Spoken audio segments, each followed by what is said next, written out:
আনিসুর রহমান আশরাফি হুজুর বলেন, জীবনে যে নামাজ বেশি পড়ে আল্লাহ তাআলা তার চেহারা সুন্দর করে।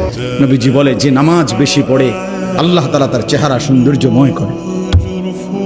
যার নামাজ যত বাড়বে তার চেহারার নুরানিয়াত সৌন্দর্য তত বাড়বে। হোক না সে কালো, হোক না সে নিগ্রু, কিন্তু তার চেহারা মায়াময়। বেলাল তো ছিল কালো, আল্লাহ তাআলার কাছে দামি। আবু লাহাব তো ছিল শুধু সুন্দর না, সুন্দরের আব্বা, সুন্দরের আব্বা। আবু লাহাব শব্দের অর্থ হইল সুন্দরের বাপ। আবু লাহাব একবারে টকটকিয়া সুন্দর ছিল, বেশি সুন্দর ছিল আবু লাহাব। আবু লাহাবের নাম আবু লাহাব, আব্দুল উজ্জা, ওইটা ছিল তার মূল নাম। আর আবু লাহাব তার উপাধি, মানে এত বেশি সুন্দর ছিল, টকটকে সুন্দর। অথচ সে আল্লাহ তাআলার কাছে কি পরিমাণ ঘৃণিত। কি ভাই,